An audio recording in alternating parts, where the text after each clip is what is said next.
Hello everyone. Welcome back. I'm Boomy, and today we are watching The Enduring Mystery of Jack the Ripper by Lemmino. Yes, just like most of the topics that we cover in my YouTube reactions, I actually don't know a lot about Jack the Ripper. I know of him, but my knowledge just is very surface level. I only know that he is a serial killer from way back in London, and I don't think he was ever caught, hence the mystery part. But yeah, from what I've heard, he basically, well, at this point, we don't know if it's a he or a she, I think. But yeah, he basically targets women for the most part. They unfortunately get brutally mutilated during the process. So yeah, this is gonna be a good one as usual. I trust Lemino to do his utmost research about the topic, so I'm itching to learn more things about Jack the Ripper, funny enough. But yeah, this is a 1 hour long video, so we are gonna be splitting this into two parts. The second part will be in the description below, as well as the pinned comment. And maybe if I don't forget, there will be a little eye icon here that you can click for the second one. But yeah, I'm excited to go ahead and check this one. It's been a while since Lemino uploaded a new video, so remember, if you like my reactions, don't forget to leave a like, let me know your thoughts on the video down in the comment section below, and consider subscribing. Also, don't forget to leave your suggestions on what I should check out next. That being said, let's go ahead and watch the video. Just let me know. Alright, let's see.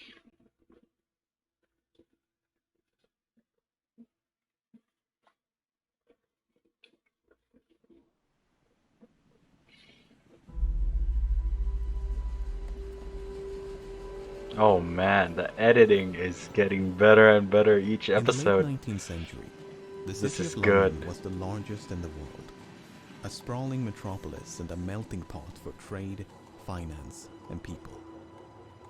But in the autumn of 1888, an horrific story emerged from the capital's East End. A story so dreadful it sent shockwaves around the world. One after another, destitute women of the East End fell victim to a vicious killer known as Jack the Ripper. Despite an extensive manhunt and a few close calls, the Ripper was never caught. Okay, I know that everything that I said that I know about Jack the Ripper, he basically said in the first minute, but I swear, I didn't pre-watch the video. That is just the most common information about Jack the Ripper. Instead, the murders came to an abrupt end and left behind one of the greatest mysteries in the annals of crime.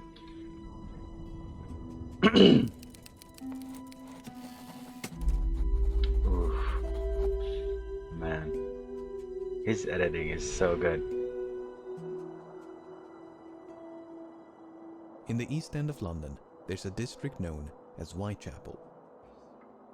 In the late 19th century, Whitechapel was known for its overcrowded slums, where many of the capital's poor and unemployed had taken refuge.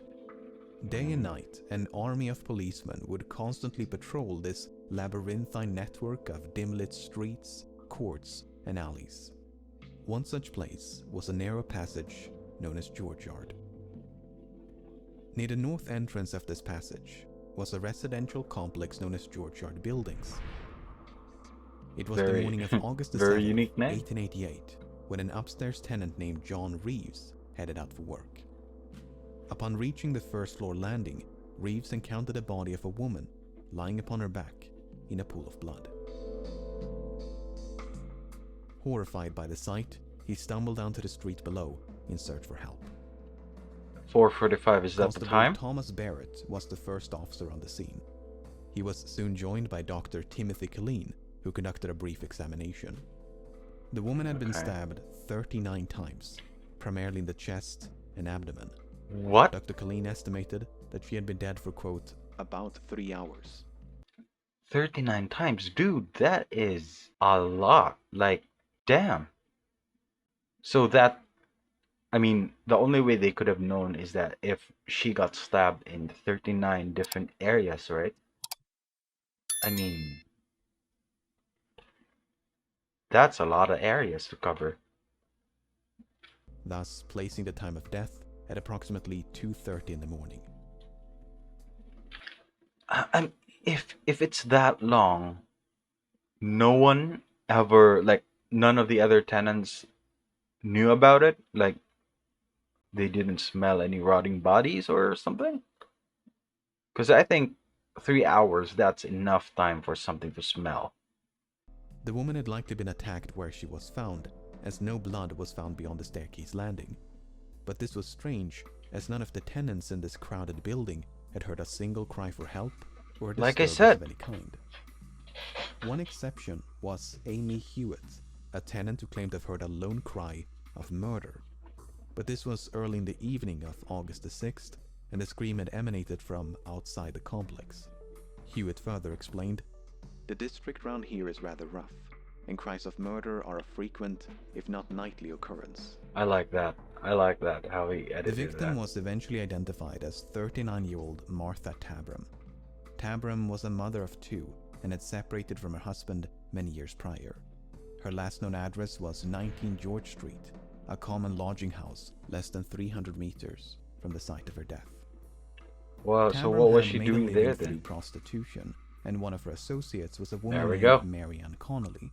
Connolly testified that on the evening of August the 6th, she and Tabram had been out drinking with two soldiers.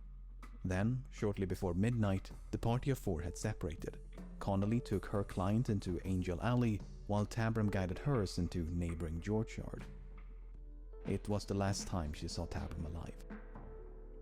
Damn. Barely 2 hours later, Constable Barrett had spoken to a soldier loitering near the north entrance of George Yard.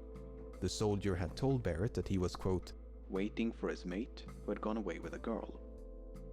Half an hour later, Tabram is presumed to have died. Both Connolly and Barrett were called upon to identify the soldiers, but all those accused could provide an alibi. One had been at home with his wife, another at an army base, and yet another in a completely different part of the city. This was enough for Inspector Edmund Reed, the lead investigator on the case, to abandon this line of inquiry. Connolly and Barrett having both picked out the wrong men, they could not be trusted again, as their evidence would be worthless. Even if a soldier had been responsible, no one could deduce a motive. The people of Whitechapel might have been accustomed to crime and violence, but the sheer brutality of this attack was as frightening as it was confounding. Yeah. The crime is one of the most brutal that have occurred for some years. For a poor, defenseless woman to be outraged and stabbed in such a manner is almost beyond belief. These were the concluding remarks delivered at the final inquest held on August the 23rd. Only a week later, things would go from bad to worse. Oh, wow. He did not waste time on his second victim.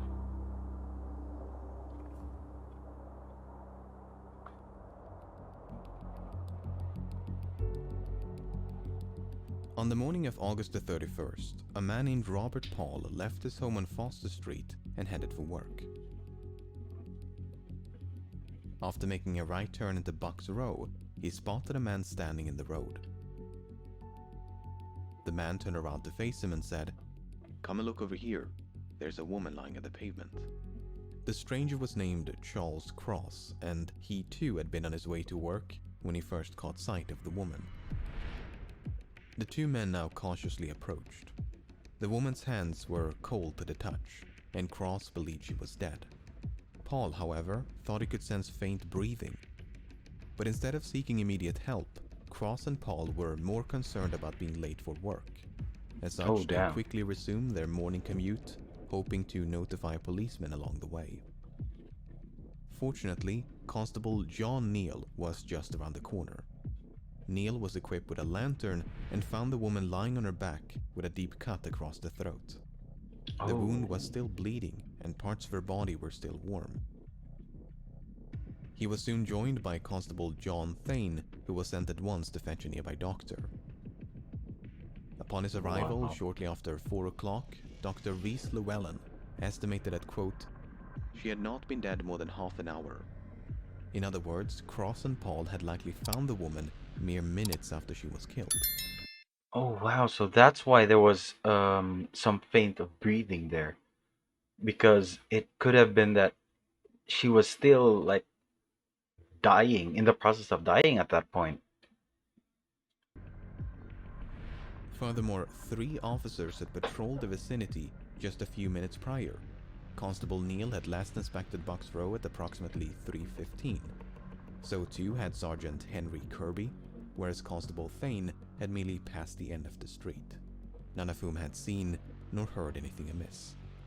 Well, on Upon the account body's that her removal to throat the got cut. mortuary, a Yeah. shocking discovery was made. Apart from 2 incisions in the throat, the woman had also been, quote, disemboweled. No organs had been removed, but Dr. Llewellyn found, quote, several incisions running across the abdomen. He Disemboweled is like a cut through your stomach, right? also believed that the killer possessed, quote, some rough anatomical knowledge, for he seemed to have attacked all the vital parts.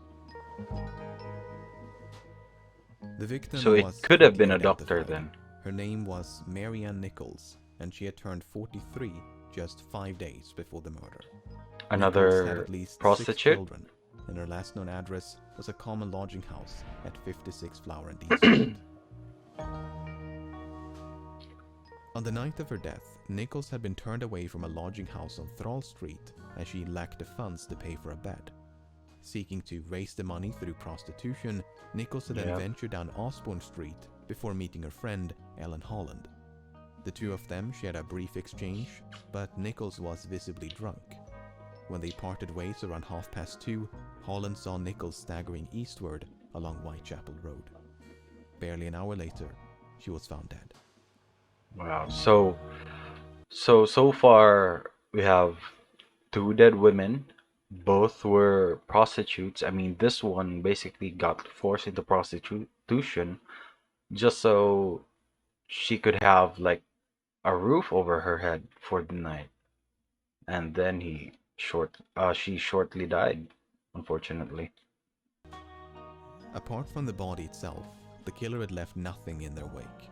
No blood trail, Whoa. no murder weapon, no witnesses. So it's a clean kill. Inspector Joseph Helson, the lead investigator on the case, stated that, quote, not an atom of evidence can be obtained to connect any person with the crime.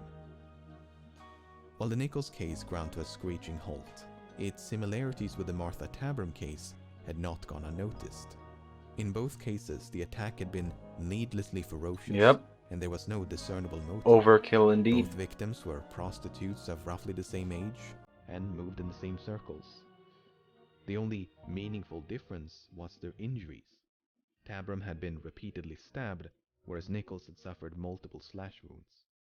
Differences aside, the prevailing assumption was that the same deranged individual had committed both murders, a conviction that would only grow stronger in the days that followed.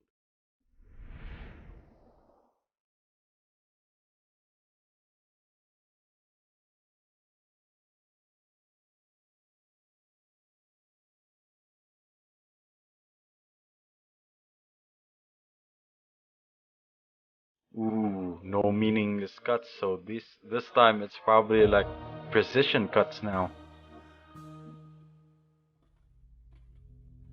Oh man, if it is precision cuts for the 3rd victim, it could be that he was practicing. Like if let's say this is a surgeon, or at least an aspiring surgeon that couldn't get, for some reason couldn't get any patients, it could be that he doesn't have like literal experience with cutting the human body. So these victims might have just been like practice for him. If so, that is sick, and not As the in a sun good was way. rising on September the 8th, a man named John Richardson was on his way to work. At 4:45, he made a quick stop at 29 Hanbury Street. He went through the entrance and out the back door by way of a cramped hallway. Richardson then sat down on the backyard steps before grabbing a knife to trim a vexing piece of leather from his boot. Once satisfied, he left the building and shut the front door behind him. About an hour later, a third-floor tenant of the same address, John Davis, plodded downstairs and into the hallway. The front door was now wide open, but the one in the back was closed. When Davis went to open it, he found the bloodied remains of a woman lying on her back just below the steps. Ooh. Inspector Joseph. So, way back in the day, can they just do that? I don't think he was a tenant in this building. Can they just walk through buildings like that? Were they not locked or something? Joseph Chandler was the first officer on the scene. After a brief inspection, he sent at once for a medic. Dr. George Phillips arrived at 6:30 and found the woman, quote, terribly mutilated. The Ooh. throat had been, quote, dissevered deeply, whereas the abdomen had been, quote, entirely laid open. The intestines had been, quote, lifted out of the body and placed by the shoulder of the corpse. Oh man. The body was then conveyed to the mortuary, while Inspector Chandler and Dr. Phillips conducted a sweep of the backyard. Most of what they found belonged to the tenants of the building, but just below the resting place of the woman's feet, they found a small piece of cloth and 2 combs. The items had likely belonged to the victim, but it seemed to Dr. Phillips that they had been deliberately positioned and arranged by the killer. The post-mortem revealed that 2 brass rings had been forcefully removed from the victim's left hand. These rings were nowhere to be found. Portions of the victim's abdomen had also gone missing, including the womb. Dr. Phillips believed that, quote, the mode in which these portions were extracted showed some anatomical knowledge. This point was greatly expanded upon at a subsequent inquest. The injuries had been made by someone who had considerable anatomical skill and knowledge. There were no meaningless cuts. For instance, no mere slaughterer of animals could have carried out these operations. It must have been someone accustomed to the post-mortem room. Okay, so with this statement, it basically puts my point to moot earlier, that this isn't just some random nobody that doesn't know surgery. It could have been, oh man, but why would? But if it I'm just so confused. If it was a doctor, then I fail to see what he could get from doing this to people. I mean, if he already has access to the post-mortem room, then he should have a lot of already dead bodies to experiment on if that's what he wants. But again, we will never know the minds of serial killers. The victim was quickly identified as Annie Chapman. Chapman's date of birth is a bit uncertain, but she was roughly 47 at the time of her death. Another She had at prostitute, least maybe? 7 children, but was tragically only survived by 2. Her last known address was a common lodging house at 35 Dorset Street. On the night of her death, Chapman had been denied accommodations as she lacked the funds to pay for a bed. She was escorted off the premises by the night watchman, who then saw her vanish into a nearby alleyway. What happened to Chapman over the next few hours, nobody knows. Her whereabouts during this time is a complete mystery. But unlike the 2 previous cases, a witness in the Chapman case might have caught a glimpse of the killer. Oh, and this At is 5:30 where on the morning the of September legend 8th, begins. a woman named Elizabeth Long spotted a man and a woman conversing outside 29 Hanbury Street. Long was positive that the woman she'd seen was Annie Chapman, but the man had stood with his back towards Long, so she never saw his face. Long did, however, manage to overhear a fragment of their conversation. The man had posed the question, "Will you?" To which the woman responded, "Yes." Now, a lasting point of contention in the Chapman case is the time of death. According to Dr. Phillips, when he arrived at 6:30, Chapman had been dead for, quote, at least 2 hours. That would place her death at around 4:30. But according to Long, So for now, we're basically getting time of deaths between 12 and I think 4, this is the latest one, right? So we're between 12 and 5, let's say. She saw Chapman alive a full hour later. Then What? there's the testimony of John Richardson. Richardson was the son of one of the tenants in the building. At 4:45, he made a routine checkup on the door to the basement. Okay, so that makes sense how this person was able to get in and out of this building. Which had previously suffered a break-in. I thought it was just When open. he found it secure, he sat down on the backyard steps to trim a piece of leather from his boot. Even though he sat mere centimeters from the murder site, Richardson did not see a body. He was adamant on this point. I could not have failed to notice the deceased if she had been there. To muddle the timeline even further, there's the testimony of Albert Kadosh. About 20 minutes past 5, Kadosh had gone through the backyard of 27 Hanbury Street when he heard voices coming from nearby.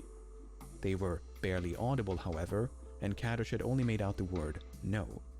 A few minutes later, he heard something falling against the wooden fence dividing the 2 yards.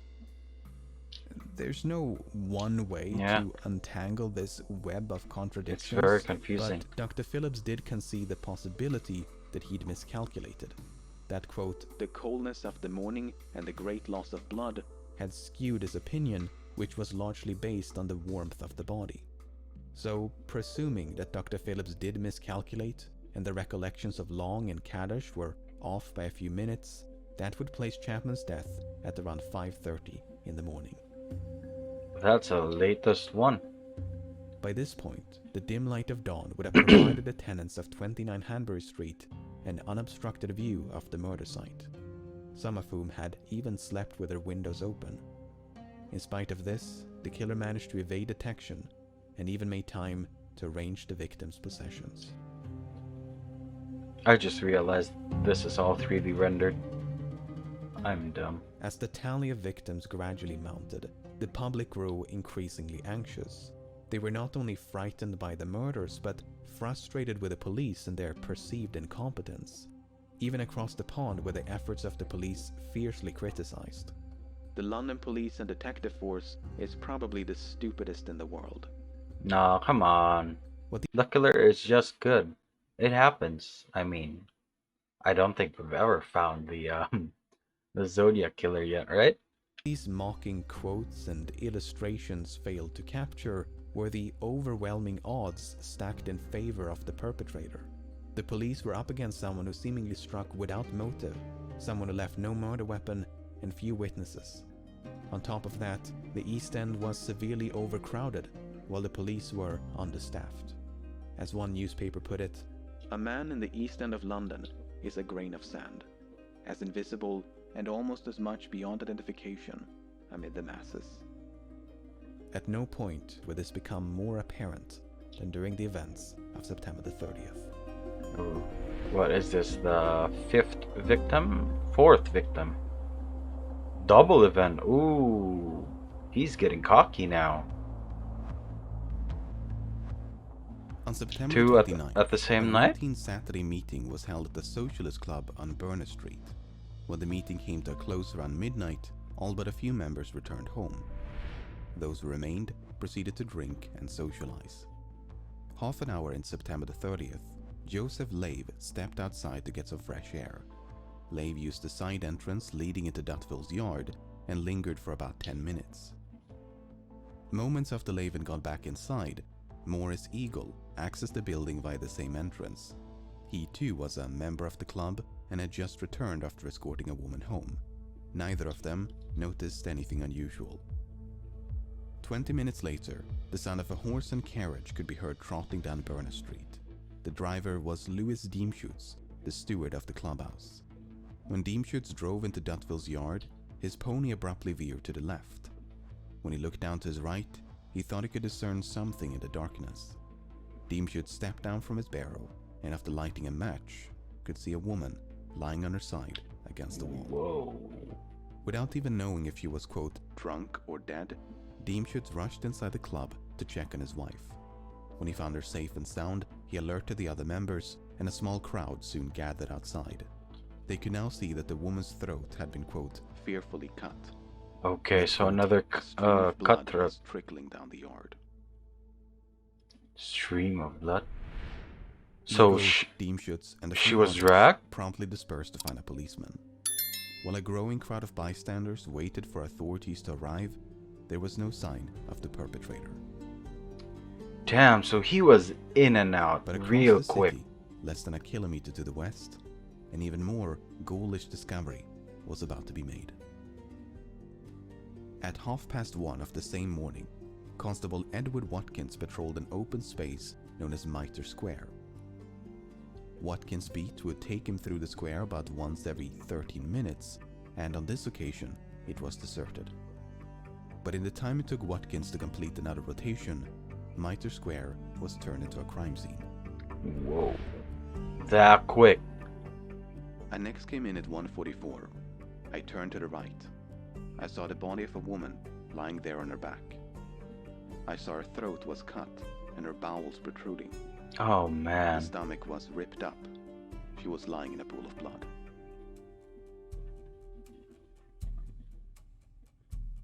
Dr. George Cicada and Dr. Frederick Brown soon converged upon the scene. They found terrible injuries inflicted upon the woman's face, throat, and abdomen. The intestines had been, quote, drawn out to a large extent and placed over the right shoulder. Again. Among the many lacerations to the face, Dr. Brown noted that, quote, the lobe and auricle of the right ear was cut obliquely through. Based on their expert opinions, coupled with the testimony of Watkins, the woman had died within minutes of her body being found. Wow. Damn. Back in Burner Street, Within Dr. Frederick minutes. Blackwell and Dr. George Phillips had reached the It scene. I mean, if you're a police officer taking your job seriously, right? It would have been very hard to know that if he could have just walked a bit faster at that moment, he could have possibly seen the event go on, I guess, and potentially stop the murderer. That is sad. In conclusion, the woman in Dutville's yard had died within minutes of her body being found. But unlike previous victims, she had only suffered injuries to the throat. There were no abdominal mutilations or anything else by which to connect the attack to the others. That is weird. But the murder in Dutville's yard and the one in Mitre Square were separated by less than 1 kilometer and some 45 minutes. This Yeah. allowed for a chilling possibility. It was suspected then, as it continues to be today, that when Deemschutz came clattering through the gateway, he unwittingly interrupted the murder. Oh, that would make sense.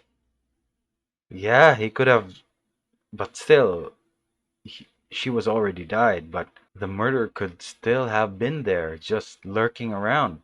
The killer And then when the crowd came, damn, I can speak. He could have just slipped through the crowd like a bystander, and no one would notice, and then move on to the next site, looking for another victim. may even have become trapped inside Dutville's yard because the gate on Burner Street was the only point of entry. Perhaps they saw an opportunity to escape when Deemschutz then rushed inside the club. From there, it would have taken them less than 15 minutes to reach Mitre Square. Plenty of time to hunt for another victim. But it must be emphasized that this is pure speculation. There is no evidence to suggest the two murders were even connected. The woman in Dutville's yard was identified as 44-year-old Elizabeth Stride. Stride was a Swedish immigrant who'd lived in London for over 2 decades. Following the death of her husband, she had made a living through prostitution. Okay, so I've been noticing a trend here. I mean, obviously there is a trend of them being prostitutes, but I don't know if most of the victims have the same trait, but I'm noticing that they are at least 40 years old, most of them. So I don't know if he's purposely targeting like 40 plus women, or if it's just a coincidence and they just happen to be 40-year-old plus prostitutes. Her last known address was a common lodging house at 32 Flower and Dean Street. Another common lodging house. On the night of her death, Stride had been That's seen by quite probably an just abundance of common. witnesses. First, she was seen in the company of a quote, respectably dressed man around 11 o'clock. About a quarter to midnight, Stride was seen talking to a man who was quote, decently dressed and had the appearance of a clerk. Then, only a few minutes before the murder, Stride was seen in the company of a man by Constable William Smith. The man was carrying a small parcel wrapped in newspaper and was of quote, respectable appearance.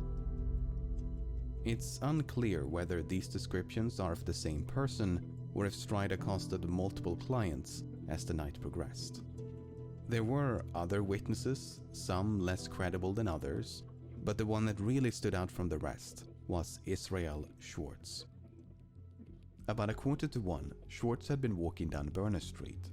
As he came up on Dutville's yard, he witnessed a man throwing a woman to the ground in front of the entrance.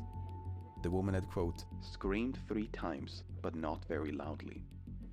Schwartz would later identify this woman as Elizabeth Stride. How does one scream Schwartz but did not try loudly? to intervene, but opted instead to simply cross the street. That's when he spied a second man on the opposite side who was lighting a pipe. The man who attacked the woman then appeared to address the second man by shouting the name Lipsky. The pipe smoker then proceeded to follow Schwartz before eventually breaking away. When taken at face value, this story appears to suggest that the killer had an accomplice by the name of Lipsky. This was indeed the interpretation of some government officials. But Inspector Frederick Abeline, one of the lead investigators on the case, had a very different interpretation. You see, the name Lipsky had gained notoriety in 1887 when a Jewish man by the name of Israel Lipsky was convicted of murder. Owing to the publicity of that case, the surname Lipsky had become an anti-Semitic slur. Abeline therefore deduced that the man who shouted Lipsky was directing an insult at Schwartz, who was described as having a quote, strong Jewish appearance. The man with the pipe, meanwhile, may have been an innocent passerby who became frightened along with Schwartz. Whether Abeline's interpretation is correct, it's doubtful we'll ever truly know.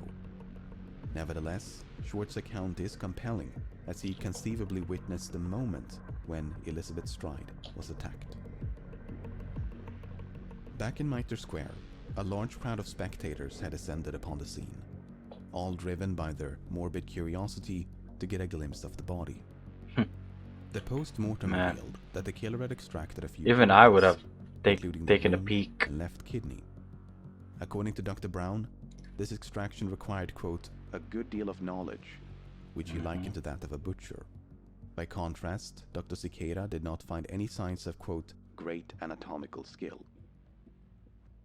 The woman in Mitre Square was identified as 46-year-old Catherine Eddowes. Again, Eddowes had another at least 46, 5 children, 40 plus. but after escaping her abusive husband, she had become estranged from her family. Her last known address was a common lodging house at 55 Flower and Dean Street. On the night of her death, Eddowes had been out drinking.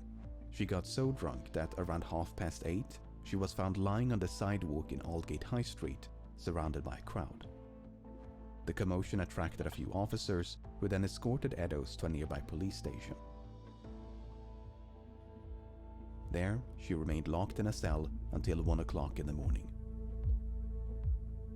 Who releases prisoners at 1 o'clock in the morning? After being released from jail, Eddowes was Damn. later spotted in the company of a man in the vicinity of Mitre Square.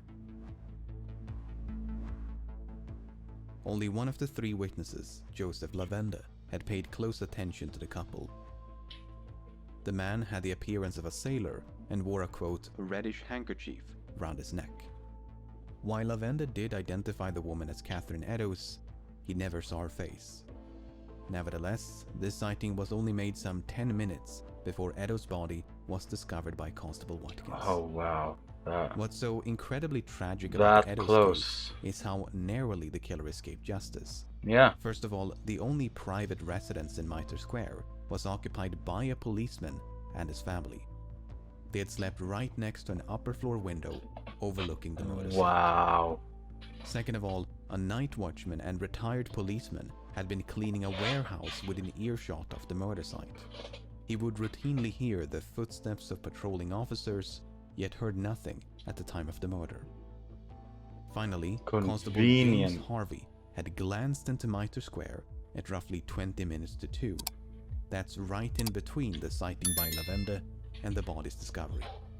Harvey should have had an Wow. unobstructed view of the murder site, yet he failed That to notice close. anything suspicious. Was it too dark? Was the killer standing just a few meters away, cloaked in shadow? Did one or more witnesses get the time wrong? While the killer did ultimately escape, they did not do so without leaving a trace. Shortly before 3 o'clock, a bloodstained This time we have some bit of evidence that we can use. piece of cloth was found near the entrance to a building a few blocks to the northeast. It proved to be a ripped portion of the apron worn by Eddowes. The patch had evidently been torn off and then discarded by the killer upon their escape. Now, on the wall above this patch of apron, someone had written a message. "The Jews are the men that will not be blamed for nothing." To this day, both the meaning and the author of this message remain in doubt. Was it written by the killer? Was it an attempt to cast suspicion upon or even away from the Jewish community? Was it completely unrelated to the murder? It's probably unrelated. Similar questions would soon be raised by a few letters. Letters which had supposedly been written and posted by the killer. Ooh. Wow. All right. Chapter 5, we're gonna hold off on that. We're about halfway. Let's see. What time does this end? Okay, I guess we can finish chapter 5 on this one. Let's continue with chapter 5 and then end it for part 1. 3 days before the murder of Elizabeth Stride and Catherine Eddowes, the Central News Agency of London received a letter in the post, the author of which claimed responsibility for the recent murders and to be planning for the quote, "next job." Then, in the aftermath of the 2 killings, the same agency received a blood-smeared postcard. It contained details about the atrocities, which the author described as a quote, "double event." On the off chance that the letters were genuine, the police decided to make them public. The hope was that someone would recognize the handwriting. Unfortunately, no one ever did. Instead, it merely served to advertise the name with which the letters had been signed. Jack the Ripper. Damn. So, this is a time where they couldn't, like, point to any DNA evidence yet, so he got away scot-free, I gotta say. Opinions on the letter's authenticity were divided back then and continue to be today. Most notably, the Dear Boss letter had promised to quote, "clip the lady's ears off" and send them to the police. The police never received such a package, and neither of the 2 victims had had their ears removed. But you may recall that the right earlobe of Eddowes had been quote, "cut obliquely through." Yep. Was this a botched attempt by the killer to keep their promise? Or was it merely one of numerous lacerations with no connection to the letter? The contents of the letters notwithstanding, modern linguistic analysis does suggest that they were penned by the same hand. So, hoaxes or not, the authors were likely one and the same. That's something. However, the handwriting bore quote, "no resemblance at all" to the message written above the torn patch of apron. Okay, so that message above the apron is most likely just a coincidence, or he already knew of that message being there and deliberately threw the apron at that to throw away the cops. Now, the publication of the letters inspired an onslaught of copycats. Agencies all over London were soon inundated with correspondence imitating the other 2. Of course. But at least one of them might have been genuine. Not because of the contents of the letter, but rather the contents of a box with which it was delivered. On October the 16th, a man named George Lusk received a small package in the post. Lusk was the chairman of the Whitechapel Vigilance Committee, a small group of local tradesmen who sought to identify the killer. The package consisted of a letter and a cardboard box containing half a kidney. Oh. The doctors who examined the kidney all agreed that it was human. But I mean, the post office, the one sending these packages, do they not smell that there's a kidney there? whether it was the same left kidney removed from the body of Then again, they Ellis probably could don't not be check the determined. packages. It could, for instance, have been an elaborate hoax by a medical student or someone with access to human organs. The author of the accompanying letter, meanwhile, insisted that the kidney did belong to the victim and that they had fried and eaten the other half. No. A popular theory at the time, and one that still is today, was that some of the letters had been fabricated by the press. According to Chief Inspector John Littlechild, the letters were, quote, a smart piece of journalistic work. Assistant Commissioner Robert Anderson dismissed the letters as, quote, the creation of an enterprising London journalist. Meanwhile, Chief Constable Melville McNaughton thought he could discern the, quote, stained forefinger of the journalist. There are a few candidates for who this journalist might have been, but there is no solid evidence against any one of them. Whether it was a hoax by an enterprising journalist or the genuine prose of the Ripper, the letters did nonetheless receive widespread attention. They commanded space in virtually every newspaper and dominated much of the public discourse throughout October, a month which passed without a single atrocity bearing the signature marks of Jack the Ripper. Perhaps it was finally over. It is pretty certain that the monster has become frightened and has suspended his horrible work for the present, if not for good. Wow.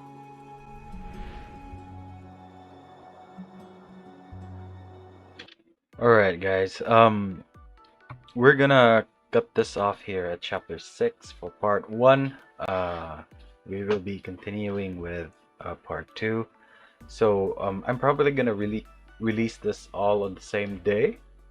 So be on the lookout for that. It will probably be maybe an hour or so after part 1 has posted. So yeah, don't forget part 2 will be linked down in the description, pinned comment, and maybe some iCards over here if I don't forget to put it there. But that's gonna be it for me in this video at least, guys. Link to my Twitter is down in the description below. Go ahead and check it out. If you're new here and enjoyed the video, don't forget to leave a like, let me know your thoughts on the video down in the comment section below, and consider subscribing. Also, don't forget to leave your suggestions on what I should check out next. That being said, thank you so much for watching, and I'll see you in part 2. Bye!